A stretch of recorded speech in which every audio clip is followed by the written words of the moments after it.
Hey guys, and welcome to June. It's only been a couple of months since I first started talking on camera about Asian Australian news stories and some of the haps in our community. But with everything that's going on around the world, I thought I'd have a candid conversation with you around Black Lives Matter and my thoughts on the protests and everything that's been going on.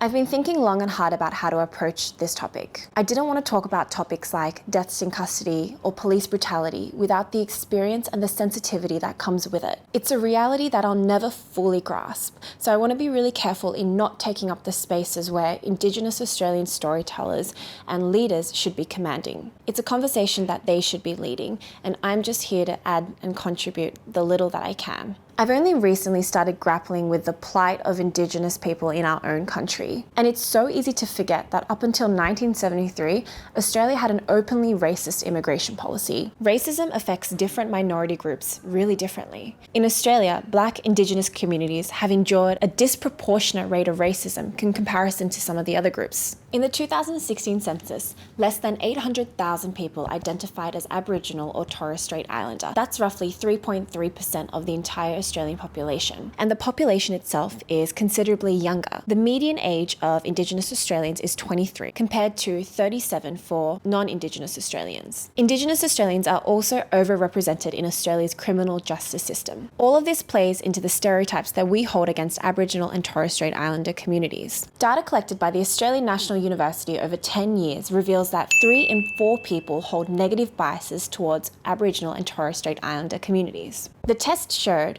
that people were more likely to associate positive words like joy and love with Caucasian Australians and negative words like nasty or hurtful with Indigenous Australians. We need to turn to our own prejudices. It's the prejudices that we all hold against other groups. Even as a person of colour, I find myself constantly having to unlearn some of the biases and stereotypes that I so easily fall back on. There are plenty of white people out there that are guilty of ignoring their own white privilege and using their ignorance to hurt others. But I think the real enemy here is racism. So that's why instead of running through some of the news haps in the Asian Australian community, this month I wanted to focus on how our communities can help support the BLM movement in Australia. The first tip is to educate yourself. Yeah, it's so easy to post a black square on your Instagram or Facebook, but the real challenge here is understanding what the BLM movement represents and some of the suffering and stories that are related to the Indigenous communities in Australia. Why not deep dive into the Royal Commission into the Aboriginal Deaths in Custody report? Why not get to know some of the Black Indigenous artists in your local community? 2. Be an ally. Look for opportunities to support the local Indigenous Australians around you. It could be through their business or through an account that you follow. Learn how to stand beside them, not in front or instead of their position. Sometimes this involves just asking the question, how can I help or how can I support you? It's the assumptions that we make that can be really hurtful.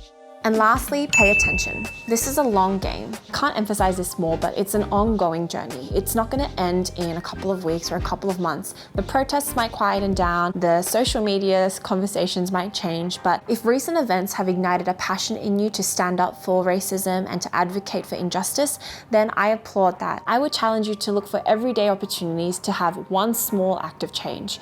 It could be one conversation you have with a friend that challenges their perspective of Indigenous Australians. There are a lot of ways that you can do something small to be an ally, to educate yourself, and to continue investing in the conversation.